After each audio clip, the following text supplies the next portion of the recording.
दोस्तों अब हमारा जो 7वां क्वेश्चन है, देखो जिस प्रकार हमने क्वेश्चन 6 तक किए हैं सेम उसी पैटर्न के अकॉर्डिंग होगा बेटा।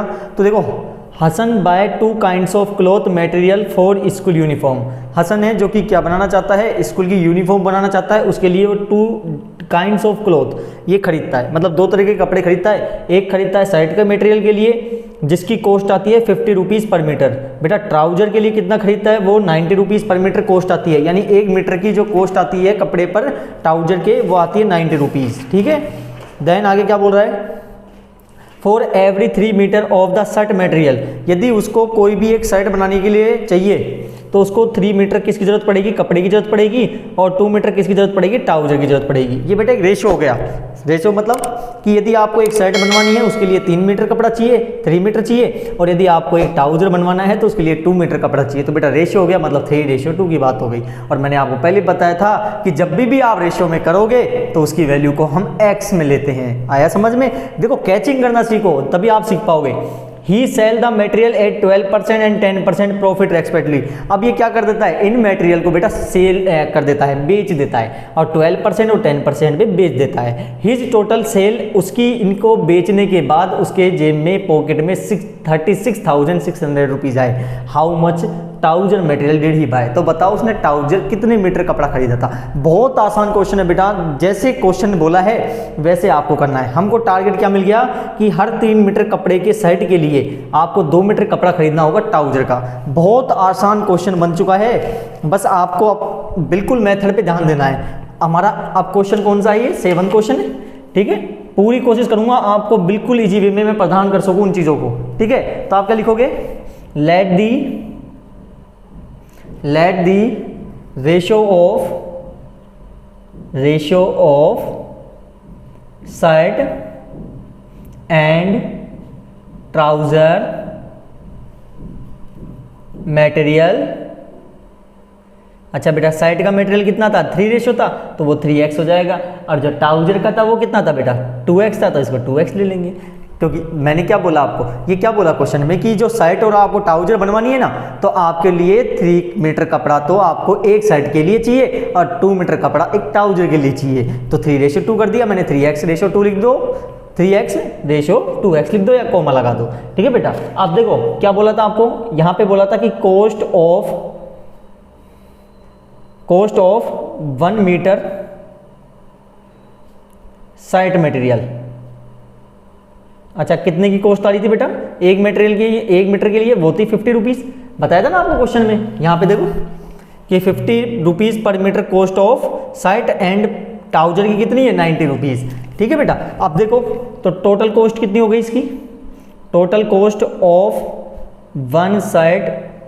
अब आप जब एक शर्ट बनाओगे तो उसकी टोटल कॉस्ट कितनी पड़ेगी बेटा, कितने रुपीज़ पड़ती है, 150 रुपीज़ पड़ती है, और एक शर्ट के लिए कपड़ा चाहिए 3x चाहिए कि नहीं है, तो कितना हो गया, 150x हो गया।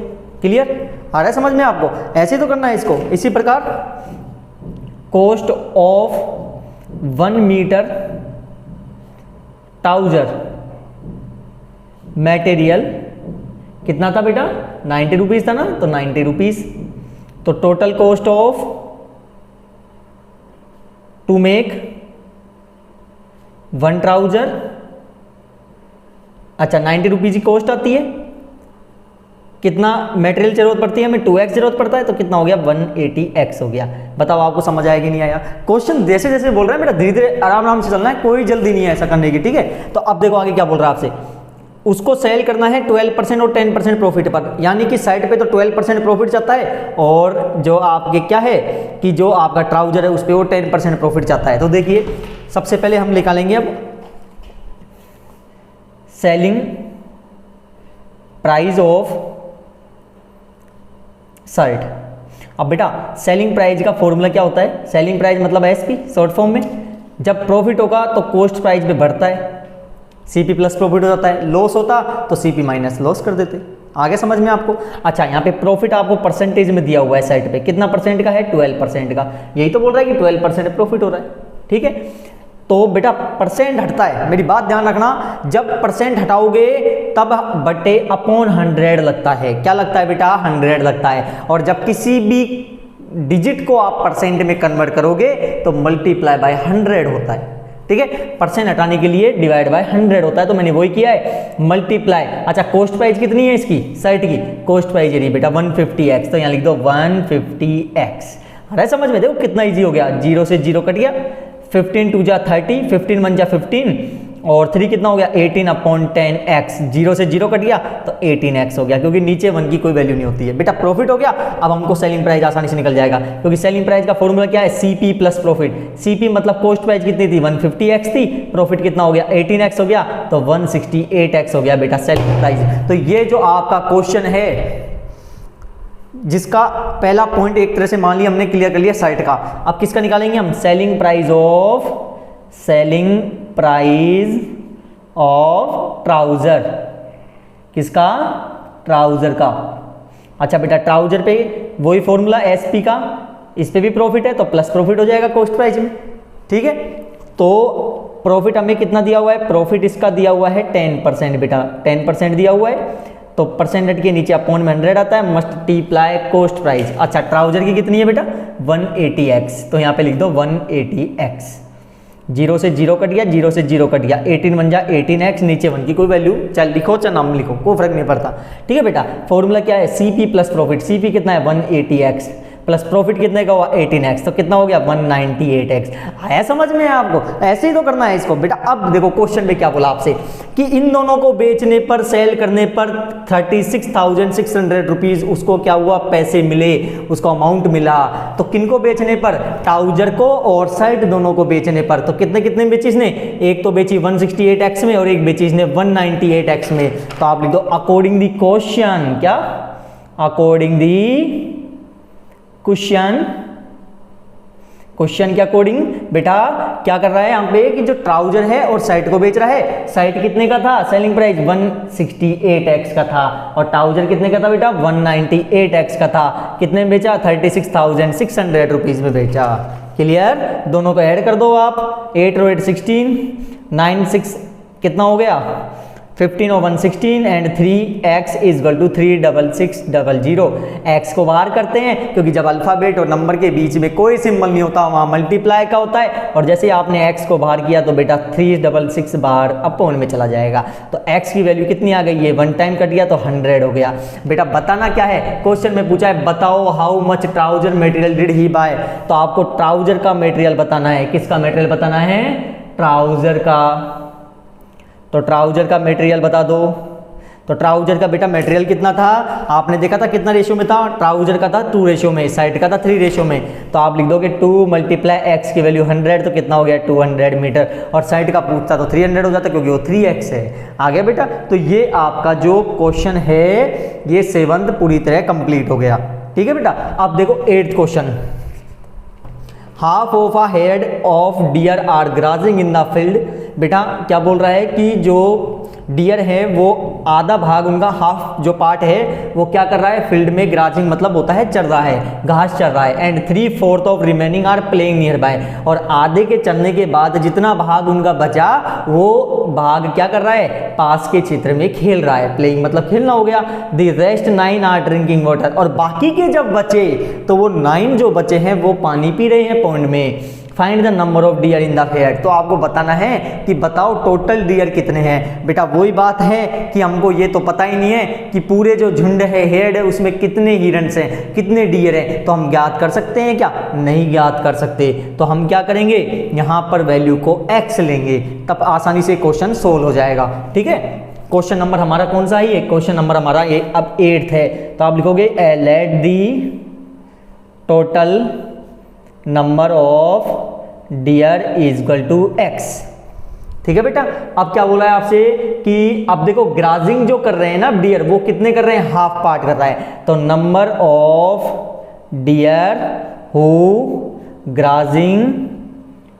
ग्राजिंग इन द फील्ड FIELD कितना पार्ट कर रहा है बेटा, हाफ। हाफ मतलब 1/2। अच्छा कितने का भाग का, टोटल भाग का। टोटल भाग मतलब मल्टीप्लाई x, 1 को x से मल्टीप्लाई करोगे x/2। आया समझ में आपको यहाँ तक, कोई दिक्कत? अच्छा यहाँ तक क्लियर हो गया। इसके बाद आपसे क्वेश्चन में क्या बोल रहा है, आगे बोल रहे हैं यहाँ पर कि आगे के 3/4 ऑफ द रिमेनिंग पार्ट। अब रिमेनिंग पार्ट कितना बचा, पहले रिमेनिंग पार्ट निकालो। हमें क्या निकालना है यहाँ पे, रिमेनिंग पार्ट निकालना है। अब रिमेनिंग कैसे निकालोगे, टोटल कितने थे, x थे, इनमें से 1 अपॉन जो 2x है या x अपॉन 2 है ये पास में चल रहे हैं, तो कितने बच गए बेटा, नीचे एलसीएम लेंगे 2 आएगा, 2x minus x is equal to x upon 2 बच गए। यानी कि अब कौन सा पार्ट बचा इनका, x अपॉन 2 पार्ट बचा। पता है कैसे करा मैंने, 1 और 2 का एलसीएम 2 लिया, 1 का डिवाइड 2 में दिया 2, 2 को x से मल्टीप्लाई करा 2x आया, इसी प्रकार 2 का 2 में डिवाइड दिया 1, 1 को x से मल्टीप्लाई किया x आया, ये x है बेटा। ठीक है यहाँ तक, ये क्या हो गया, अब रिमेनिंग पार्ट हो गया। अब क्या बोल रहे हैं यहाँ पे, तो अब आप निकालोगे number of deer who playing near by, बेटा कितना है 3/4 है, रिमेनिंग का रिमेनिंग कितना बचा, x अपॉन 2 बचा, तो 3 को x से करोगे 3x अपॉन 4 2 जा 8।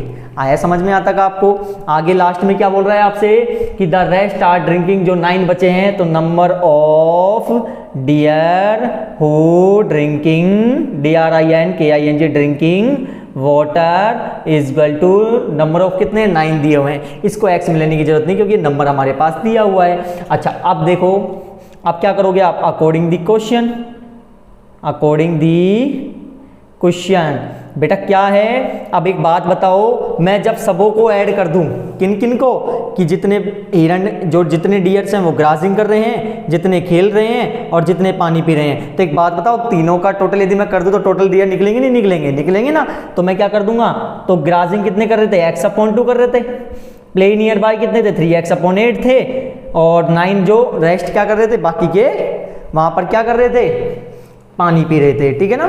तो अब टोटल वैल्यू मैंने क्या मानी है, इक्वल टू में x, क्योंकि टोटल वैल्यू हमने क्या मानी है, x मानी है, नीचे 1 मान लीजिए। ठीक है, तो अब 2 8 और 1 का आप एलसीएम लोगे, तो 2 1 8 का जब आप एलसीएम लोगे तो कितना आएगा, 8 आएगा।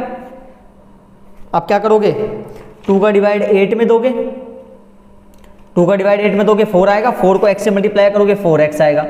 देखो ये आपका इस प्रकार क्वेश्चन बना था भी, ठीक है, इस टाइप से बना था। तो अब देखिए, तो आप क्या करोगे, अब प्लस है, प्लस लगा देंगे, 8 का 8 में डिवाइड देंगे 1, 1 को 3x से करोगे 3x, 1 का डिवाइड 8 में दोगे 8, 8 को 9 से मल्टीप्लाई करोगे 72 इक्वल टू x।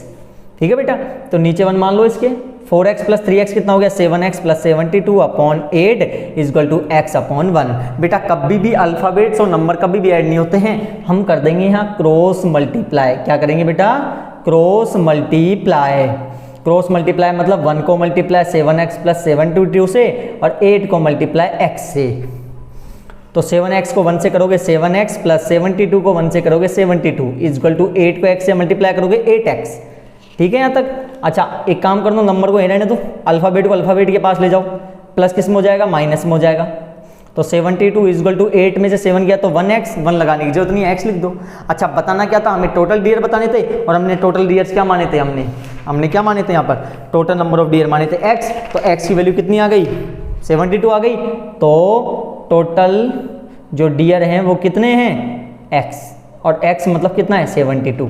आगे समझ में आपको। तो टोटल जो हिरणों की या डियरों की जो संख्या है, नंबर्स हैं, वो कितनी है 72 होगी। ये हमारा आंसर हो गया। ठीक है, आप देखिए 9th question, A grand father is 10 time older than his grand daughter. एक क्या है, ग्रैंड फादर मतलब दादाजी हैं जो कि 10 टाइम से अपने ग्रैंड डॉटर से।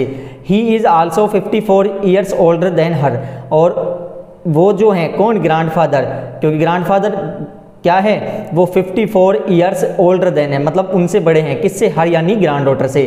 फाइंड देयर प्रेजेंट एज, तो उनकी प्रेजेंट एज आपको फाइंड करनी है। तो बेटा बहुत आसान क्वेश्चन है। देखो ग्रैंडफादर का कंपैरिजन किससे, ग्रैंड डॉटर से, और जिसका कंपैरिजन होता है मैंने आपको बताया था एक्स कैसे मानते हैं, तो ग्रैंडफादर एक्स होगा, ग्रैंड डॉटर होगा, ग्रैंड डॉटर होगा। क्यों, क्योंकि ग्रैंडफादर का कंपेयर ग्रैंड डॉटर से है। तो आप क्या लिखोगे यहाँ पे, ये हमारा क्वेश्चन नंबर 9, आप लिखोगे let the present age of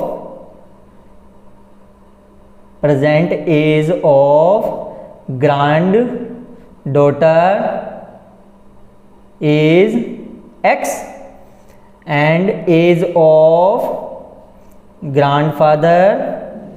अच्छा बेटा ग्रैंडफादर की क्या थी, ग्रैंडफादर है वो अपनी ग्रैंड डॉटर से 10 टाइम्स है। ग्रैंड डॉटर से कितने हैं, 10 टाइम मतलब मल्टीप्लाई बाय 10। अच्छा ग्रैंड डॉटर की एज कितनी है, x है अभी, तो 10 मल्टीप्लाई कर दो 10x हो गई। यहाँ तक कोई दिक्कत आपको आ रहा है समझ में? फिर भी कोई बेटा कोई डाउट है तो कमेंट में आप बता दीजिएगा, मैं अगली वीडियो जब भी क्लियर करेंगे हम तो उस डाउट को भी क्लियर करेंगे, ठीक है। अब अकॉर्डिंग द क्वेश्चन, तो बेटा क्वेश्चन के अकॉर्डिंग क्या बोला था यहाँ पर कि he is also 54 years older than her. He मतलब कि ग्रैंडफादर, तो grandfather is equal to 54 year older. Older मतलब बेटा बड़े हैं, तो बड़े हैं तो प्लस होगा माइनस होगा, प्लस होगा किससे, हर यानी ग्रैंड डॉटर से। ग्रैंड डॉटर कितने बड़े हैं, 54 ईयर बड़े हैं। ग्रैंड डॉटर कितने हैं, अच्छा ग्रैंडफादर कितने हैं, 10x है, ग्रैंड डॉटर कितनी है, x है प्लस 54, ठीक है यहाँ तक। अब 10x यहीं रहेगा, अल्फ़ाबेट का नंबर इनके पास आएगा, प्लस माइनस में हो जाएगा, 10 में से 1x गया तो 9x is equal to 54। x को आप बाहर कर दो, किस में चल जाएगा, 9 अपॉन में चला जाएगा, तो x की वैल्यू कितनी आ गई, 6 आ गई। अच्छा बतानी क्या है, उनकी प्रेजेंट एज आपको बतानी है, ठीक है। तो प्रेजेंट एज बता दो, तो so present age of granddaughter, अच्छा ग्रैंड डॉटर की प्रेजेंट एज क्या ली थी हमने, x ली थी, और x की वैल्यू कितनी है 6, तो 6 ईयर्स हो गया, ठीक है। और एज ऑफ ग्रैंडफादर कितनी ली थी बेटा, ग्रैंडफादर की हमने ली थी 10x, तो 10 मल्टीप्लाई x की वैल्यू 6, तो सो हो गया 60 ईयर्स। तो ये हमारा जो क्वेश्चन नंबर 9 है ये भी कंप्लीट हो गया। अब देखिए हमारी जो एक्सरसाइज 2.4 का last questions, a man's age is 3 times is sons age. बेटा बिल्कुल कंपैरिजन वाला क्वेश्चन है, बिल्कुल आसान तरीके से आप कर लोगे। अमन की जो एज है वो 3 टाइम है अपने सन की एज से, कंपैरिजन हो रहा है तो एक्स अमन होगा या सन होगा, सन होगा, क्योंकि अमन का कंपैरिजन सन से है, ठीक है। 10 years ago he was 5 times is sons age. 10 year ago मतलब 10 साल बाद जो वो क्या हो जाएगा, अपने बेटे से कितना हो जाएगा, 5 टाइम्स हो जाएगा, ठीक है। तो फाइंड देयर परसेंटेज, तो पहले परसेंटेज किसकी लोगे आप, सन की लोगे, क्योंकि अमन का कंपैरिजन सन से है। तो आप क्या लिखोगे, ये हमारा अब लास्ट क्वेश्चन है 10th क्वेश्चन। तो let the percentage of son age क्या मानेंगे, x मानेंगे, एंड अमन एज, अच्छा अमन की एज क्या है, अपने बेटे की 3 टाइम है, तो 3 मल्टीप्लाई सन एज। सन की अभी कितनी है, x है, तो कितना हो गया 3x हो गया। आगे क्या बोल रहा है, 10 ईयर अगो, तो यहाँ लिख दो 10 ईयर्स अगो। तो 10 ईयर अगो बाद सन की एज क्या हो जाएगी बेटा, अगो मतलब बाद में, तो बाद में बढ़ेगी, या अगो क्या होता है, अगो पहले होता है बेटा, सॉरी पहले होता है ना, अगो यानी पहले होता है, गलती कर दी थी मैंने, अगो पहले होता है, तो पहले मतलब क्या हो जाएगा, माइनस हो जाएगा, तो सन तो क्या हो जाएगा x माइनस 10 हो जाएगा, और अमन की एज क्या हो जाएगी, अगो मतलब पहले मतलब 3x माइनस 10 हो जाएगा। And then according the question, question के अकॉर्डिंग करेंगे अब, अकॉर्डिंग द क्वेश्चन। क्वेश्चन में क्या बोला था बेटा, क्वेश्चन में बोल रहा है 10 year ago he was 5 times his son age. He मतलब अमन, अमन जो है वो अपने बेटे का 5 टाइम्स हो जाएगा, तो इनकी परसेंटेज बतानी है। तो अमन जो है, अमन की एज है वो अपने बेटे की 5 टाइम्स हो जाएगी, ठीक है। देखो कितना इजी पैटर्न से हम कर रहे हैं। तो अमन क्या है अभी 3x माइनस 10 है, 5 मल्टीप्लाई सन की एज क्या है, x माइनस 10 है, तो 3x minus 10 is equal to 5 को x से करोगे 5x, 5 10 जा 50, ठीक है यहाँ तक। देन 3x, x का नंबर इधर लेके आओ माइनस में हो जाएगा, माइनस 50, माइनस को इधर लेके आओ प्लस में हो जाएगा, तो प्लस माइनस माइनस, 5 में से 3 गया तो minus 2x is equal to minus का 40, माइनस से माइनस कट गया, 40 के अपॉन में 2 चल जाएगा, क्योंकि जब अल्फाबेट और नंबर के बीच में सिंबल नहीं होता वहाँ मल्टीप्लाई का होता है, और जैसे आपने x को बाहर किया तो मल्टीप्लाई डिवाइड में कन्वर्ट हो जाता है 2, तो x की वैल्यू कितनी आ गई 20 आ गई। अच्छा बतानी क्या है, इनकी परसेंटेज बतानी है, तो so percentage of son and a man दोनों की बतानी है आपको। अच्छा सन की कितनी थी बेटा, सन की क्या था, सन की थी परसेंटेज x थी, तो x मतलब 20, तो ये हो गया 20 ईयर्स। और पिता की क्या थी, फादर की, उसकी अमन की 3x थी, तो 3 मल्टीप्लाई x की वैल्यू 20, तो कितना हो गया 60 ईयर्स। तो ये देखिए आपका जो क्वेश्चन नंबर 10 है ये भी पूरी तरह कंप्लीट हो गया। तो बेटा हमने जो आपकी एक्सरसाइज 2.4 है ये पूरी तरह कंप्लीट कर ली है। मुझे पूरी उम्मीद है कि मैंने जितना आपको समझाया है आपको बिल्कुल समझ आया होगा। अगली जो हमारा पार्ट होगा वो 2.5 एक्सरसाइज का होगा, बहुत आसान तरीके से हम करने वाले हैं। कोई भी डाउट होगा मैं पूरी तरह आपको इसको सोल्व करवाऊंगा। जिसने अभी तक चैनल सब्सक्राइब नहीं किया है प्लीज़ चैनल को सब्सक्राइब करें, लाइक करें, ज़्यादा से ज़्यादा वीडियो को शेयर करें। बहुत बहुत धन्यवाद।